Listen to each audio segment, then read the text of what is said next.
అసలు కంప్లీట్ భిన్నం. షర్మిల క్యారెక్టర్ వేరు, కవిత క్యారెక్టర్ వేరు, షర్మిల వ్యూహం వేరు, కవిత వ్యూహం వేరు. అసలు కంపారిజన్ చేయదగ్గదే కాదు. ఎందుకంటే షర్మిల తను తెలంగాణలో పార్టీ పెట్టింది, కవిత ఏమి ఆంధ్రాలో పార్టీ పెట్టలా.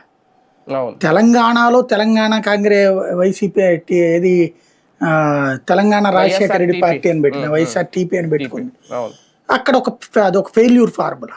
ఆ రాష్ట్రంలో అది వద్దనుకుని ఆంధ్ర వాళ్ళని ఈవెన్ తెలుగుదేశాన్ని కూడా వాటికి కూడా రానియనటువంటి సిచ్యుయేషన్. వైసీపీని కూడా పక్కన పెట్టిన చోట వెళ్ళి వైఎస్ఆర్టీపీ పెడితే ఎలాగొస్తుంది? ఆ విధంగా అక్కడ రాంగ్ స్టెప్. అక్కడ తర్వాతన రాధాకృష్ణ గారి సూచన మేరకు కాంగ్రెస్లో పార్టీని విలీనం చేసేసి ఆంధ్రప్రదేశ్లో పిసిసి చీఫ్ అయింది. చివరికి ఆమెను విఫల నాయకురాలని అదే రాధాకృష్ణ గారు రాయడం ద్వారా వాడుకుని వదిలేసినటువంటి కార్యక్రమం. ఆమె లక్ష్యం అన్నని ఓడించడం, తద్వారా అన్నకి బుద్ధి చెప్పడం. ఇది కాన్సెప్ట్. దానికి తోడు తప్పటడుగులు 100 వేసుకొచ్చింది ఆమె. ఇవాళ రోజున ఎటు కాకుండా మధ్యలో నడి రోడ్డు నిలబట్టబడింది. వాళ్ళ చేతుల్లో పావుగా మారింది షర్మిల.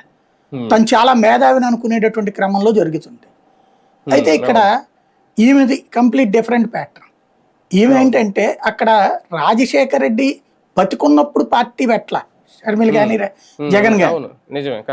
రాజశేఖర రెడ్డి బతికుండగా గొడవలేం లేవు అసలు కుటుంబంలో. రాజశేఖర రెడ్డి చనిపోయాక కూడా బాగానే ఉన్నారు.